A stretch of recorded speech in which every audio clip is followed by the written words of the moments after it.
Good morning students. इस particular video में हम हिंदी फर्स्ट लैंग्वेज के 100% श्योर क्वेश्चंस देखते हैं फॉर योर प्री फाइनल्स, ये practice test throughout Telangana के वेरियस डिस्ट्रिक्ट्स में चल रहा है। तो ये पर्टिकुलर वीडियो में हम 60 अंक यानी कि 60 मार्क्स पार्ट है आपका कवर करने वाले हैं। इसके बाद सक्सेसिव वीडियोस होंगे। सो पहले हम स्टार्ट करते हैं आपके गद्यांश वाले सेक्शन से, जहां पे मैं आपको बताऊंगा कि आपको किस लेसन पे ज्यादा एम्फसाइज करना है और इसमें किस तरह के क्वेश्चंस पूछे जाएंगे और आपको गद्यांश को कैसे पढ़ के आपको लिखना है। ये एक अच्छी स्कोरिंग अपॉर्चुनिटी है जहां पे आप 5 + 10 15 मार्क्स स्कोर कर सकते हो वेरी इजीली, राइट। सो इस पे ज्यादा ध्यान दें। पहले आपका गद्यांश होगा पठित गद्यांश, यानी आपकी उपवाचक से होगा। उपवाचक में आपके पास में इंपॉर्टेंट लेसन्स कौन से हैं मैं आपको एम्फसाइज करूंगा। मंगल मानव मशीन, बड़े भाई साहब, गुड़ियों का त्योहार।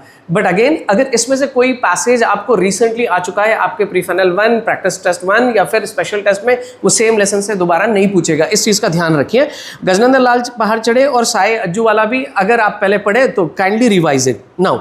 इसमें एक क्वेश्चन, ओके, अगर आपका पेपर का पैटर्न बिल्कुल बोर्ड्स की लाइन में अभी प्रिपेयर हो रहा है तो इसमें से आपका लास्ट क्वेश्चन एक क्या हो सकता है कि उपर्युक्त गद्यांश किस पार्ट से लिया गया है, यानी ये पर्टिकुलर पैसेज कौन सा लेसन का है, तो आपको लेसन का नाम तो पता ही होता है। या फिर समटाइम्स दे आर आस्किंग उपर्युक्त पद्यांश के गद्यांश के लेखक कौन है, कभी लेखक का नाम भी पूछ रहा है। जैसा कि आप साए हिमांशु जोशी है, isn't it? बड़े भाई साहब है तो प्रेमचंद है। तो इस तरह आपको लेखक का नाम भी पढ़ लीजिए। और sometimes they are also asking this kind of questions, इस गद्यांश से हमें क्या संदेश मिलता है या क्या सीख मिलती है, ठीक है। Now coming to the second passage, इसमें भी नहीं, एक क्वेश्चन, लास्ट क्वेश्चन, एक कंपलसरी क्वेश्चन इसमें कैसा होता है कि इस गद्यांश का मूल शीर्षक लिखिए, यानी कि मेन इसकी टाइटल क्या हो सकती है। ये अनसीन पैसेज होगा, ओके, आपको पढ़ के समझना है। मैं बताऊंगा कि इसको कैसे लिखना है, अभी कैसे पढ़ना है मैं आपको ये भी बताऊंगा।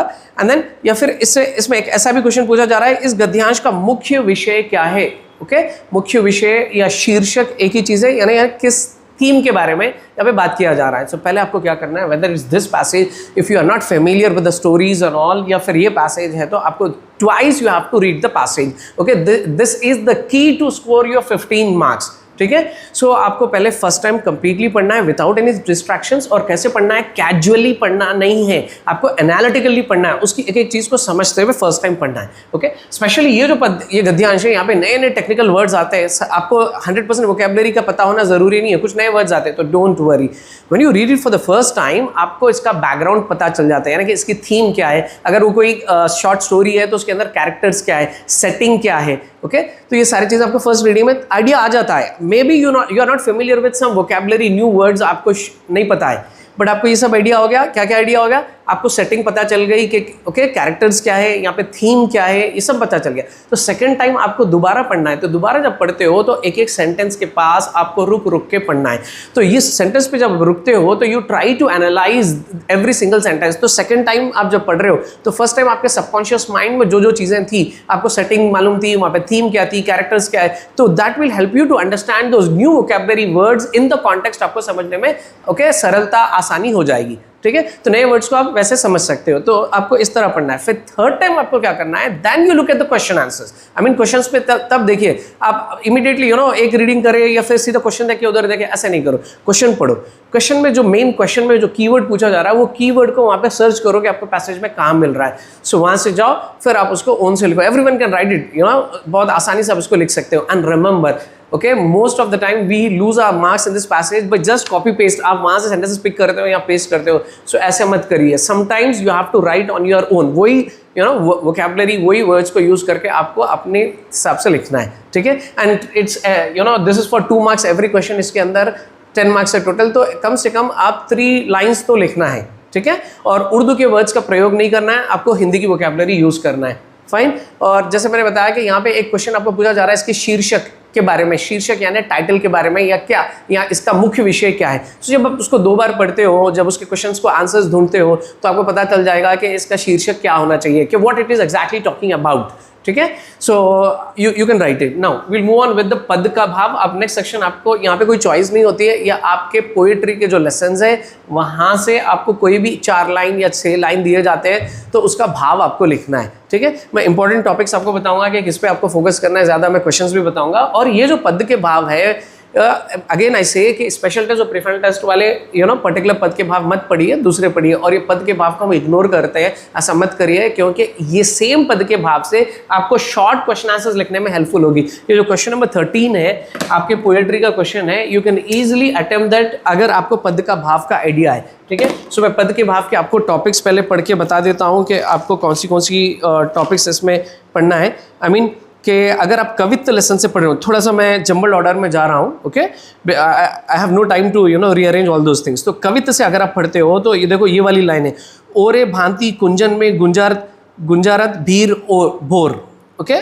ओरे, तो ये मैं जस्ट एक लाइन पढ़ रहा हूँ। नेक्स्ट अनदर वन, भोरन को गुंजन बिहार बन कुंजन में। तो these are the two important ones. मैं फर्स्ट लाइन पढ़ रहा हूँ, इसका भाव आपको पढ़ना है, ओके। अगर आप पहले कुछ पढ़ चुके हो तो आई मीन स्कूल के टेस्ट में, कभी भी इंटरनल्स में, एफएस में, तो वो भी रिवाइज कर लो। देन राम लक्ष्मण परशुराम में आते हैं, नाथ संबुधन भजन निहारी होई कोई एक दास तुम्हारा। तो I am just reading one, अगर आप पहले कुछ पढ़ चुके हैं तो पढ़ लीजिए, ये these are the most important ones, okay. Now सुंदर भारत, सुरलोक यहीं पर, सुख ओक यहीं पर, and so on. Then another one, हे वंदनी भारत अभिनंदनी भारत, ठीक है। सो ये अनदर लाइन है, और ये जो वंदनी भारत वाला जो सेंटेंस मैंने पढ़ा, इसका भाव बहुत इंपॉर्टेंट है, क्योंकि इसके ऊपर शॉर्ट क्वेश्चंस भी पूछे जा रहे हैं, ठीक है। सो देन इसमें मैंने एक दो पढ़े हैं, because these are not so important from but आपको जो अदर पोएम्स है आपके सेकेंड हाफ में, जो बाट की पहचान, अन्वेषण वगैरह है, वहाँ से ज़्यादा पद के भाव पूछे जा रहे हैं, ठीक है। चलो यहाँ आते हैं हम अन्वेषण, पहले हम देखते हैं, मेरे लिए खड़ा था दुखियों के द्वार पर तू डैश डैश डैश, यानी कि ये वाली फर्स्ट लाइन है मैंने जो पढ़ा। नेक्स्ट, तू आह बन किसी की मुझे पुकार रहा था, ओके, तो ये वाला पढ़ना है आपको। देन बेबस गिरे हुओं के तू बीच में खड़ा था, ठीक है। देन अनदर वन, बाजे बजा बजा के मैं तुझे रिझा रहा था, ठीक है। नेक्स्ट अभी हम जाते हैं कन्यादान से। माँ ने कहा पानी में झांक कर मत देखना, ओके, अपने चेहरे पर मत रीझना। नेक्स्ट अनदर वन, लड़की अभी सयानी नहीं थी, अभी इतनी भोली सरल थी, ठीक है। चलिए अब हम आते हैं बाट की पहचान से। पूर्व चलने से बटोही बाट की पहचान तू कर ले, this is very important. And another one is very important again, पुस्तकों में नहीं मिलता इसका ज्ञान, ठीक है। सो ये आपकी पोएट्री के भाव थे। अभी हम आते हैं यहाँ पे question number, okay, again I need to tell you how to write this, इसको कैसे लिखना चाहिए। So many of you know it, but still मैं एक बार बता देता हूँ। तो पहले आपको संदर्भ लिखना है, ठीक है, संदर्भ, और उसके बाद में आप उसको भाव लिखोगे उसका। संदर्भ को कुछ टीचर्स प्रसंग भी लिखाते हैं, तो that is also acceptable, it is not wrong. तो संदर्भ में आप क्या लिखोगे कि ये पद्यांश, ओके, और पद्यांश गद्यांश में हम जो लिख रहे हैं ना, तो ये वर्ड भी लिख सकते हो आप, ये ध्या पढ़ा जाता है, दिस इज ध्या, ओके, इट्स लाइक धा प्लस आधा धा प्लस या, ओके। ये पद्यांश या प्रस्तुत पद्यांश हमारी हिंदी पाठ्य पुस्तक उमंग 2 से कोसी कविता से लिया गया हो, कविता का नाम लिखना है, ओके। बाट की पहचान नामक कविता से लिया गया है, इसके कवि श्री हरिवंश राय बच्चन जी है, ठीक है। और उसके बाद you can specify like what exactly it means, ये कोई कॉन्टेक्स्ट में रिलेवेंट है पॉइंट, आप वो लिख सकते हो। अगर संदर्भ में आपको लिखना है देन उसका फिर आपको भाव लिखना है, ठीक है।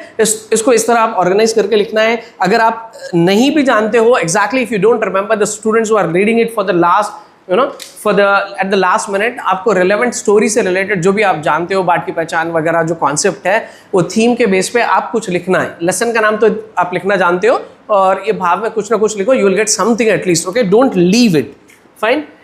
Now after that will come to the question number 12। तो क्वेश्चन नंबर 12 आपका कवि परिचय होता है। यूजुअली आप किस कवि परिचय पे ज़्यादा एम्फसाइज आपको करना है। देखो आपके पास में कवि परिचय के साथ साथ कभी कभी लेखक का परिचय भी यहाँ पे पूछा जा रहा है। तो लेखक का परिचय में यहाँ पे स्वयं प्रकाश और मनु भंडारी, ये 2 लोग इंपॉर्टेंट है, ओके। और अदर कवि परिचय है, कवि का नाम है राम नरेश त्रिपाठी जी, श्रीधर पाठक, ओके, तुलसीदास, ये तीनों बहुत इंपॉर्टेंट है अभी के लिए। Then Padmakar and so Padmakar भी एक बार पढ़ लेना, इसको इजी नहीं लेना, ठीक है। हरिवंश राय बच्चन जी तो मैंने कह दिया, तो आपको 7 नेम्स मैंने दिए हैं। अगेन वेरी रिसेंटली अगर आपको कोई एग्जाम्स में इसमें से कुछ पूछा गया तो please don't waste your time, कि सेम वाला आपको दोबारा नहीं पूछा जाएगा, ठीक है। नाउ आपका ये क्वेश्चन नंबर 12 कवि परिचय था। अब हम 13th क्वेश्चन पे आते हैं। आपका 13 क्वेश्चन आंसर्स हो गए, आई मीन क्वेश्चन नंबर 13 आपका शॉर्ट क्वेश्चन हो गए ये सेक्शन में, और ये क्वेश्चन आपकी पोएट्री से होगा। So I give you the important ones. मैं आपके साथ इंपॉर्टेंट क्वेश्चन शेयर करता हूँ, ये आप क्या एक्सपेक्ट कर सकते हो 13th मंथ में। नो स्टार्टिंग विथ कन्यादान, हम कन्यादान से स्टार्ट करते हैं। मैं जैसे बताया कि थोड़ा सा ये आगे पीछे है, प्लीज़ कोऑपरेट। कवि ने लड़की या कन्या को सयानी क्यों नहीं कहा। नेक्स्ट, सामाजिक विषमताओं के कारण पनप रही कुरीतियों का वर्णन ऋतुराज जी ने किस उदाहरण से किया है। नेक्स्ट, लड़की के स्वभाव के बारे में लिखिए, ठीक है। एंड देन, माँ अपनी बेटी को क्या सीख देती है, ओके, क्या सीख देती है या फिर क्या चेतावनी देती है, ठीक है। तो ये कन्यादान के थे। अभी हम बाट की पहचान में आते हैं, ठीक है। सो बाट की पहचान का कविता से हमें क्या संदेश मिलता है, ओके। इस कविता के आधार पर, नेक्स्ट क्वेश्चन, इस कविता के आधार पर हमें अपनी यात्रा को कैसे सरल बनाना चाहिए, बताइए।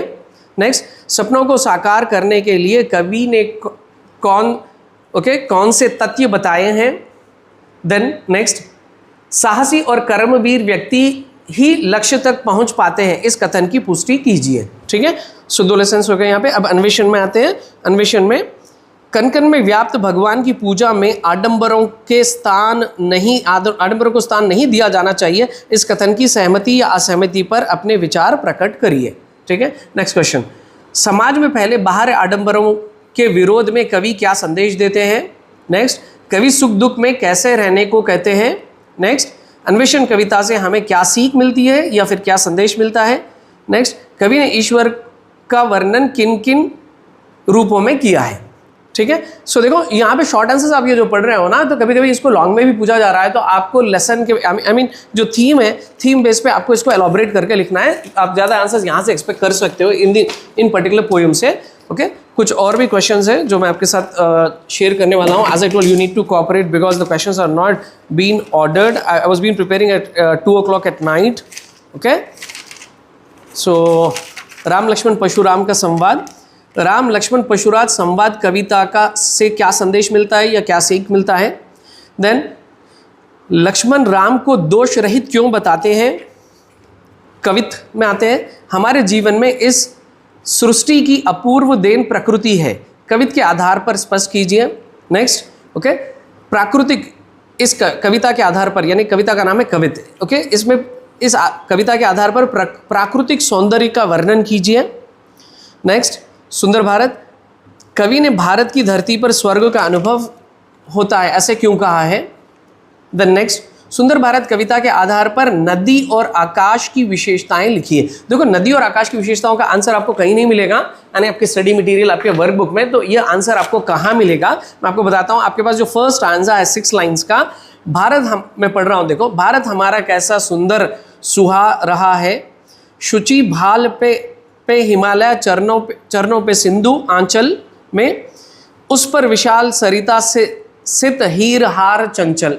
I have read just 3 lines. तो इसमें देखो आपको यहाँ पे बात कर रहे हैं सरिता, सरिता यानी नदियों की बात हो रही है। इसके आगे की नेक्स्ट लाइन्स में यहाँ पे नभ की, आकाश की भी बात हो रही है। तो ये पोएम का जो भाव है उसी को यहाँ पे लिखना है। Just as I said you कि देखो ये जो पद है, ये पद के भाव आप पढ़ लो, हर पद के भाव आप पढ़ो, okay, that will be helpful for you to write the answers. और उसको समझ के पढ़ो तो आप ये शॉर्ट क्वेश्चंस लिख सकते हो, ठीक है। और समटाइम्स इसी को लॉन्ग में भी पूछा जा रहा है। और मैं जब लॉन्ग क्वेश्चंस की बात करता हूं अभी कुछ देर में, तो मैं आपको बताऊंगा कि मेन थीम क्या है और वहां पे लॉन्ग कौन से क्वेश्चन क्या एक्सपेक्ट कर सकते हो। Very soon I am going to tell you. Now coming to question number 14 and 15, ये आपके प्रोज से या आपके गद्य भाग से हो गए। 12 और 13 आपके पद्य भाग के क्वेश्चन थे, ठीक है।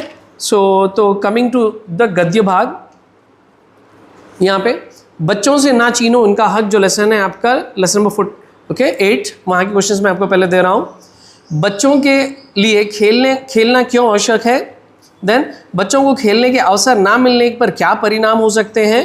नेक्स्ट, खेल कूद से क्या क्या फ़ायदे होते हैं। देखो ये मेन लेसन खेल कूद के बारे में है, तो यहाँ पे खेल कूद के बारे में पूछा जाएगा, या फिर खेल कूदने के लिए क्या दुविधाएं हो रही है। दुविधा यानी क्या, चैलेंजेस फेस कर रहे हैं, यानी शहरों में जगह नहीं है, तो उसके ऊपर क्वेश्चन पूछा जाएगा।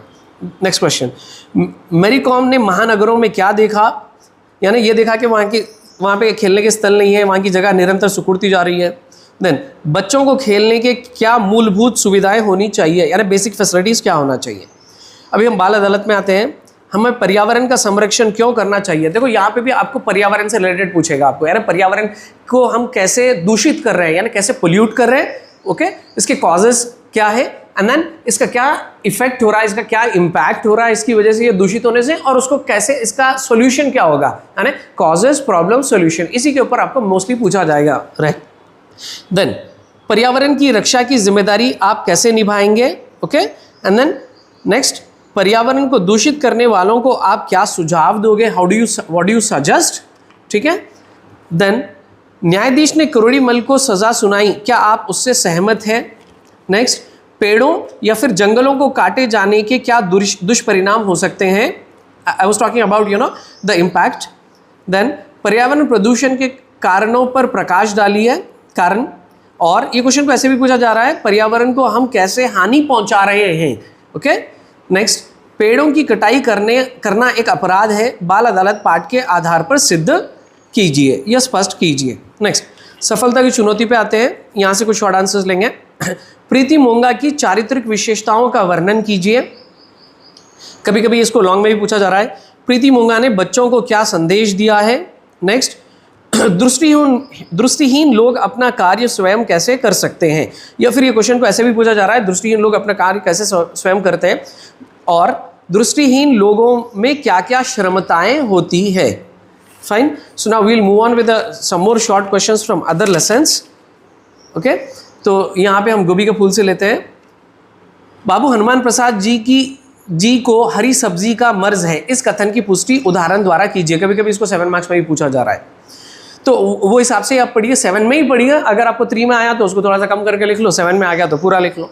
द नेक्स्ट वन, लेखक ने हनुमान प्रसाद को गोभी का फूल कहाँ से खरीद कर दिया और क्यों, right, you all no it, okay. क्योंकि वो ट्रेन में ना लोगों के जूते लाते खाने के बाद उसकी हालत कैसी हो गई थी, हारे हुए उम्मीदवार की जैसी हो गई थी। नेक्स्ट क्वेश्चन, लखनऊ से इलाहाबाद तक की यात्रा लेखक के लिए क्यों परेशानदायक थी, या फिर इसको ऐसे भी पूछा जा रहा है, गोभी का फूल क्यों मुसीबत बन गया, ठीक है। नाउ एक कहानी ये भी, वहाँ से कुछ क्वेश्चंस दे रहा हूँ। पड़ोस कल्चर के बारे में मनु भंडारी के क्या विचार थे। नेक्स्ट, मनु भंडारी के पिताजी के व्यक्तित्व की विशेषताएं लिखी हैं, ओके। नेक्स्ट, लेखिका अपने पिताजी से किस प्रकार प्रेरित हुई, इंस्पायर हुई। देन लेखिका के पिताजी रसोई घर को बटियार खाना क्यों कहते थे। नाउ नेताजी का चश्मा, ठीक है, नेताजी का चश्मा पाठ के आधार पर हालदार साहब, ओके, या फिर कैप्टन चश्मे वाला, इन लोगों की देशभक्ति के बारे में लिखी है, ओके, या कस्बे वालों की देशभक्ति। देखो मेन ये लेसन की थीम देशभक्ति है, तो देशभक्ति से रिलेटेड ही पूछा जाएगा। वो हालदार साहब हो सकता है, ये कैप्टन चश्मे वाला हो सकता है, या कस्बे वाले हो सकते हैं। नेक्स्ट, अनदर क्वेश्चन, सो इस पाठ के आधार पर लिखिए कि नगर पालिका की क्या जिम्मेदारी है। नेक्स्ट, अनदर वन, कस्बे वालों की देशभक्ति पर हालदार साहब के विचारों पर प्रकाश डालिए। देखो मैं एक चीज़ आपको बता दूं कि यहाँ पे जो 2 क्वेश्चन है, इसमें से एक क्वेश्चन डायरेक्ट आपकी टेक्स्ट बुक से दिया जाएगा, एक जनरल होगा, आपको सेल्फ ओन से लिखना है। सिमिलरली यहाँ पे 16, 17 आपके जो 18 यहाँ तक जो क्वेश्चन आंसर्स है, जो आपकी पद्य भाग, गद्य भाग, उपवाचक, इनमें आपको 2 दिए जाएंगे, चॉइस होगी, उसमें भी एक क्वेश्चन डायरेक्ट रहेगा, एक वेरी जनरल। आप कितना भी एक्सपेक्ट कर लो, एक कि एक जनरल क्वेश्चन आने वाला है। फाइन, सो इसलिए आप लेसन को समझो तो आप उनसे अपने लिख पाओगे। नेक्स्ट वन, कैप्टन नेताजी की मूर्ति पर चश्मे क्यों लगाता था, और ये आंसर यानी क्यों लगाता था बोले तो उसमें इसकी देशभक्ति प्रकट होती है, तो इसको ऐसे भी पूछा जा सकता है, कैप्टन की देशभक्ति के बारे में लिखिए, ठीक है। So we are done with almost prose के क्वेश्चंस हमारे हो गए। Fine, so if there is anything missed from my side, I'll try to cover it by the end. I feel like we are done with all the short questions. अभी हमने नेताजी का चश्मा देखा, सफलता की चुनौतियाँ देखा, okay? So now we'll move on with the question number 16. हम क्वेश्चन नंबर 16 से आते हैं। 16 क्वेश्चन में आपको चॉइस होती है, आपके पद्य भाग से होता है, आपकी पोएट्री से होता है, ठीक है। सो मैं आपको देखो हर पोएम का मैं आपको थीम बताता हूँ, तो आप थीम बेस्ड पढ़ो। स्पेसिफिक क्वेश्चन इसमें कुछ है ज़्यादा नहीं है, तो आपको है ना थीम को समझना है। चलो हम स्टार्ट करते हैं यहाँ से। अन्वेषण, अन्वेषण का मतलब क्या होता है, टू सर्च, ढूंढना है।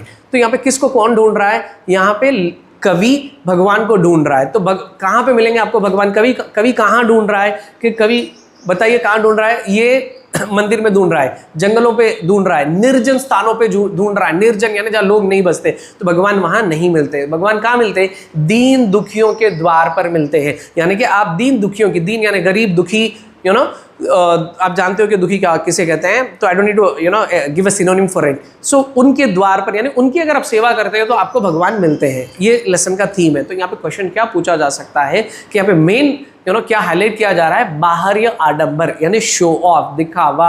आप बाजे बजाकर धूमधाम से आप जाते हो तो भगवान नहीं मिलते, भगवान आपको दीन दुखियों के द्वार पर मिलते हैं। तो आपको बाहरी आडंबरों का खंडन करना है। और इसमें कभी कभी ये भी पूछ रहा है कि एक जनरल क्वेश्चन पूछ रहा है कि कवि भगवान को कहाँ कहाँ ढूंढ रहा था और भगवान कहाँ पे थे। और बाहरी आडंबरों के विरुद्ध जाना है आपको, इसके अगेंस्ट जाना है, विरोध। नेक्स्ट एक क्वेश्चन मैं आपको पढ़ लेता हूं यहाँ पे। कवि के अनुसार ईश्वर को कहाँ कहाँ देखा जा सकता है, लेकिन हम उन्हें कहाँ कहाँ ढूंढते हैं। I hope you are getting what I mean कि you are going to have a very general question. ठीक है, अब हम कवित्व में आते हैं। देखिए, ये कवित्व lesson is all about the season, ऋतुओं के बारे में। तो यहाँ पे मेन दो तरह के ऋतु है, एक सावन है, एक वसंत है। तो दोनों के ऊपर आपको एक क्वेश्चन पूछा जा सकता है ना, अलग अलग। वसंत ऋतु का वर्णन कीजिए कविता के आधार पे, या सावन का वर्णन कीजिए। या फिर कभी कभी ये भी पूछ रहा है कि इस कविता के आधार पर प्राकृतिक सौंदर्य का, नेचुरल ब्यूटी का भी पूछ रहा है। ठीक है, तो आप दोनों पढ़ लेना। मैं एक बार just I am reading out the question. सावन के महीने में प्रकृति का क्या क्या परिवर्तन होता है, यानी सावन का महीना कैसा होता है, इसका लिखना है। वसंत ऋतु का वर्णन अपने शब्दों में कीजिए। ठीक है, देन बाट की पहचान से आप सारा एक बड़ा सा लॉन्ग आंसर है वो पढ़ लीजिए। कुछ भी आपको दूसरा पूछा गया तो आप रेलेवेंट उससे पिक करके लिख सकते हो। बाट की पहचान के आधार पर बताइए कि लक्ष्य की प्राप्ति के लिए हमें क्या क्या करना चाहिए। ठीक है, देन सुंदर भारत से आते हैं। देखो यहाँ पे भी थीम क्या है, ये बाट की पहचान की थीम क्या है कि आपको कोई भी जो पाथ चूज करना है, बाट को उसको पहचान लो, उसके बारे में पहले जान लो जिस पर आपको चलना है। ठीक है, तो मेन उससे रिलेटेड पूछेगा, वो उसकी थीम है। देन सुंदर भारत में आते हैं। सुंदर भारत में देखिए कि सुंदर भारत, टाइटल क्या बता रहा है? भारत की सुंदरता, भारत की प्राकृतिक सुंदरता। इस पे जो बड़ा आंसर है वो पढ़ लीजिए। Anything that is been asked you can write. Questions को चेंज करके पूछा तो भी आप उसको लिख सकते हो। फिर भी मैं आपको एक दो क्वेश्चंस पढ़ रहा हूँ। भारत की प्राकृतिक सुंदरता या फिर भारत की प्राकृतिक शोभा का वर्णन कीजिए, ऐसा पूछ रहा है। Otherwise long answer that I was talking about. So इस कविता के आधार पर कवि ने भारत की कैसे प्रशंसा की है, यानी भारत की सुंदरता के कैसी प्रशंसा की है, इसके बारे में आपको लिखना है। Fine, now coming to the answers from your prose, यानी कि आपके गद्य भाग के आंसर्स मैं आपके साथ शेयर करता हूं जो इंपॉर्टेंट क्वेश्चंस है। गोभी का फूल, ठीक है। सो गोभी का फूल पाठ के शीर्षक की सार्थकता के बारे में लिखिए। यानी जो टाइटल गोभी का फूल दिया गया ये एक्चुअली अब देखो why you are talking about the class 10th you just talking about one of the vegetables. गोभी का फूल की बात क्यों हो रही है कि ये हास्य रचना है, यानी कि ये एक फन फील्ड स्टोरी है, ठीक है। तो इसको ऐसा भी पूछा जा सकता है, गोभी का फूल एक हास्य भरा पाठ है, अपने शब्दों में स्पष्ट कीजिए। सो उसमें फनी जो इंसिडेंट्स है वो आपको लिखना है। बाबू हनुमान प्रसाद का उसमें स्वभाव भी मेंशन करना है, because he was the one जिसके पास बहुत ज़्यादा सब्जी का ज्ञान था। व्हेन ही स्टार्टेड उनका भाषण चालू हो जाता था कि सब्जियों के बारे में, उसमें कितना चूना कितना गारा ये बोलते रहते थे। Then next question, Hanuman Prasad के सब्जी ज्ञान पर प्रकाश डालिए या इस पर टिप्पणी कीजिए। नेक्स्ट, लखनऊ से इलाहाबाद यात्रा का वर्णन कीजिए। नेक्स्ट, हनुमान प्रसाद और उनके मित्र लेखक की तुलना कीजिए। देखो मैं फिर बता रहा हूं कि कोई भी लेसन आप जो पढ़ रहे हो तो उसकी लेसन की थीम पे फोकस करो और उसके साथ साथ वो कैरेक्टर्स के बारे में भी आप पढ़ना है, ठीक है। चलिए, गोभी का फूल we are done with. So now will move on with Netaji का चश्मा। लॉन्ग आंसर, आप किन किन कामों में देशभक्ति प्रकट करते हो? एक जनरल क्वेश्चन आपसे पूछा जा रहा है। या फिर यहाँ पे इस पाठ के आधार पर नेताजी का चश्मा पाठ देशभक्ति से परिपूर्ण है, इस कथन की पुष्टि उदाहरण द्वारा कीजिए। यानी ये लेसन मेन देशभक्ति का है। तो इस कथन की पुष्टि का मतलब होता है कि इस स्टेटमेंट को आपको जस्टिफाई करना है। कैसे जस्टिफाई करना है कि इसमें जितने जितने कैरेक्टर्स हैं ये सब अपनी देशभक्ति को कैसे प्रकट किए, चाहे वो कैप्टन चश्मे वाला हो, जो चश्मे लगा लगा के अपनी देशभक्ति प्रकट कर रहा था, कस्बे वाले ने मूर्ति लगाकर अपनी देशभक्ति बताई और छोटे से बच्चों ने सरकंडे का चश्मा लगाकर भी अपनी देशभक्ति प्रकट की है, ठीक है। और हलदर साहब भी जो भावुक हो जाते थे, पान वाला, ये सब के बारे में आपको लिखना है। लॉन्ग आंसर पढ़ लीजिए इसके लिए, ठीक है। नेक्स्ट, हम मनु भंडारी से आते हैं। देखो इसकी मैं आपको बता दूं कि मनु भंडारी में इसमें मेन क्या है कि यहाँ पे लेखिका जो मनु भंडारी है, इनके व्यक्तित्व पर, इनकी जो पर्सनालिटी बन रही थी, वो बच्ची जब छोटी थी तो इनके व्यक्तित्व पर किन किन लोगों का प्रभाव पड़ा। मोस्टली इनके पिताजी और इनकी प्राध्यापिका शीला अग्रवाल का। ठीक है, तो इन लोगों का प्रभाव इनकी व्यक्तित्व पे कैसा पड़ा, या फिर इनके व्यक्तित्व के बारे में लिखो लेखिका के। अदर क्वेश्चंस जो मोस्ट इंपॉर्टेंट है यहाँ पे कि ये दो लोगों के स्वभाव के बारे में लिखो, यानी शीला अग्रवाल का स्वभाव कैसा था और इनके लेखिका के पिताजी का स्वभाव कैसा था। ये मोस्ट एक्सपेक्टेड क्वेश्चंस है। ठीक है, सो ये मैं आपको बता चुका हूँ। एक जनरल क्वेश्चन में बता रहा हूँ आपको, मनु भंडारी के व्यक्तित्व से युवा पीढ़ी को क्या प्रेरणा मिलती है। युवा पीढ़ी that is the youth, youngsters को इनसे क्या प्रेरणा इज मोटिवेशन या इंस्पिरेशन मिलता है। Fine, so we are done with एक कहानी ये भी हमने देख लिया। ओके, नेताजी का चश्मा हमारा हो गया, गोभी का फूल हो गया। ठीक है, so almost all the long answers we have covered from these lessons. अभी हम आते हैं some more lesson that were left, जैसा कि बच्चों से ना छीनो उसका हक, सफलता की चुनौती, इसके कुछ हम लॉन्ग आंसर्स देखते हैं। ठीक है, लेट्स स्टार्ट विद बच्चों से ना छीनो इनका हक। यहाँ से स्टार्ट करते हैं। आजकल शहरों में बच्चों के खेलने के अवसर कम होते जा रहे हैं, इसके क्या कारण हो सकते हैं। ठीक है, या फिर इसको ऐसा भी पूछा जा रहा है, महानगरों में खेलने के मैदानों की कमी के कारण क्या है। देन नेक्स्ट, शहरी वातावरण में क्यों बच्चों को खेलने के अधिक अवसर प्रदान करना चाहिए।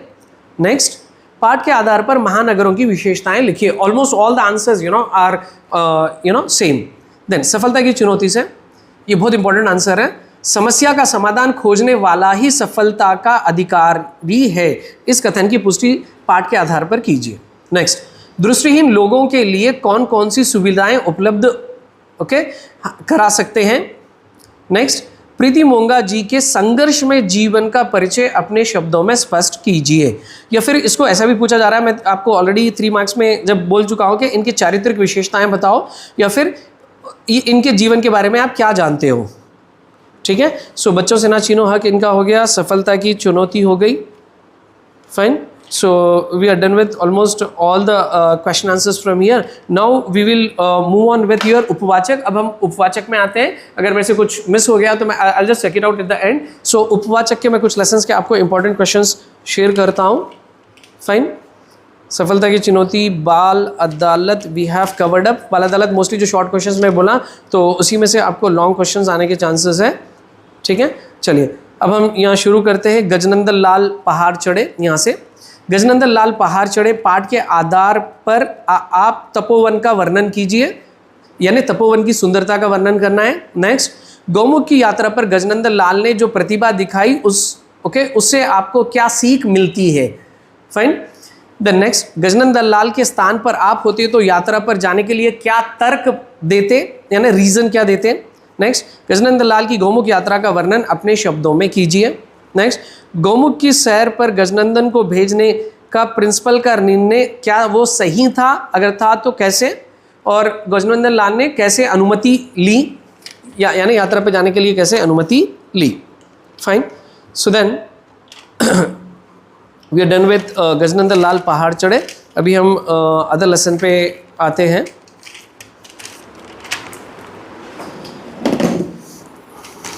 Thanks for your cooperation. Then बड़े भाई साहब से आते हैं। बड़े भाई साहब ने प्रस्तुत जो यानी कि वर्तमान शिक्षा पद्धति या फिर इसको पढ़ाई कहा जा रहा है, वर्तमान जो प्रेजेंट जो सिस्टम ऑफ एजुकेशन है, इसे कैसे व्यंग किया। ठीक है, तो he is against this present system of education, क्योंकि रटंत पद्धति है, स्ट्रिक्ट डिसिप्लिन है, तो इसके ऊपर ये इंपॉर्टेंट क्वेश्चन है, ये लेसन का मैसेज है। नेक्स्ट, बड़े भाई साहब का स्वभाव कैसा था, विस्तार पूर्वक लिखिए। ठीक है, या फिर बड़े भाई साहब का इनके स्वभाव की विशेषताएं, ऐसे भी पूछा जा रहा है। नेक्स्ट, लेखक के अनुसार बड़े भाई के उपदेशों को समझना छोटा मुंह बड़ी बात थी, क्यों। नेक्स्ट, बड़े भाई साहब पाठ के आधार पर लिखिए कि जीवन के अनुभव और किताबी ज्ञान में क्या महत्वपूर्ण है, दोनों में कौन महत्वपूर्ण है या दोनों में क्या अंतर होता है। नेक्स्ट, बड़े भाई साहब के रुआबदार व्यक्तित्व की दृष्टि की पुष्टि उदाहरण द्वारा कीजिए। नेक्स्ट, बड़े भाई साहब इस पाठ में आपको किसकी भूमिका अच्छी लगी और क्यों, यानी दोनों में कौन अच्छे दिखे। देन इस पाठ में हमेशा छोटे भाई को बड़े भाई अनुशासन में रखना चाहते थे। What do you mean by अनुशासन? अनुशासन इज डिसिप्लिन, तो वो क्यों। नेक्स्ट, अब हम साय लेसन में आते हैं। अज्जू अपने पिता से मिलने के लिए क्यों आतुर था। नेक्स्ट, साय कहानी में आपको किसका पात्र अच्छा लगा, ओके, कारण सहित विस्तार में लिखिए। नेक्स्ट, साय की सार्थकता को अज्जू के पिताजी ने कैसे सिद्ध किया। नेक्स्ट, वृद्ध ने अज्जू और उसके परिवार की सहायता क्यों की होगी। यहाँ पे वृद्ध कौन होता है, वृद्ध का मतलब होता है एल्डरली पर्सन, तो एल्डरली पर्सन यहाँ पे कौन है, ओके, अज्जू के पिता का मित्र, okay.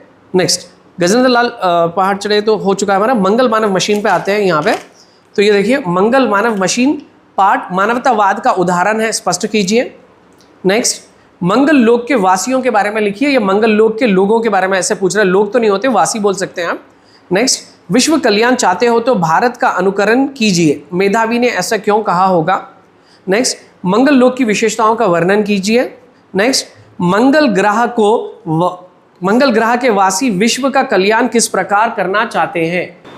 Just one more lesson is left, गुड़ियों का त्योहार। This is also one of the important lesson for question answers. Mostly इससे पैसेजेस नहीं पूछते, but again I am saying day, आपको मैं इन द इनिशियल बिगिनिंग में वीडियो में बता चुका हूँ कि जो रिसेंट टेस्ट में आया, प्रैक्टिस टेस्ट या फिर स्पेशल टेस्ट या प्री-फाइनल में, वो क्वेश्चंस नहीं आएंगे आपको। चलिए लास्ट लेसन, लेखक द्वारा संक्रांति पर गुड़ियाँ खरीदने के लिए क्या उपाय किए गए। नेक्स्ट, गुड़ियाँ मंगाने पत्र लिखकर लेखक ने क्या सही किया था या गलत किया था, आपकी सहमति या असहमति के कारण बताइए। सहमति इज डू यू एग्री, असहमति यू डिसएग्री बताना है। नेक्स्ट, गुड़ियों के संबंध में कांतम और उनकी लड़की की क्या प्रतिक्रियाएं थी, प्रतिक्रिया यानी रिएक्शन क्या था और उनकी सोच क्या थी, ओके। देन ऐसी प्रतिक्रियाओं पे एक और क्वेश्चन है, वेंकोजी एंड सन्स के मालिक ने क्या प्रतिक्रियाएं दी, आपको ये कैसे लगी और क्यों, ओके। जब लेखक वाज एक्सपेक्टिंग गुड़िया उनसे, तो इन्होंने क्या रिएक्ट किया, how did he reacted to that, you all know, कि उसने कहा कि आप यहाँ पे आ जाना, आपको अलग अलग से बहुत सारे सैंपल्स नमूने दिख जाएंगे, तो वो प्रतिक्रिया आपको अच्छी लगी या नहीं लगी, क्यों। नेक्स्ट, लेखक के स्थान पर आप होते तो आप पत्र में क्या लिखते, ये जनरल क्वेश्चन मैं आपको बता रहा हूँ ना, तो आपको जनरल भी पूछा जा सकता है, आप क्या करते। देन, पर्व पर सजावट के लिए आप क्या चाहेंगे, पाठ के आधार पर लिखिए, ठीक है।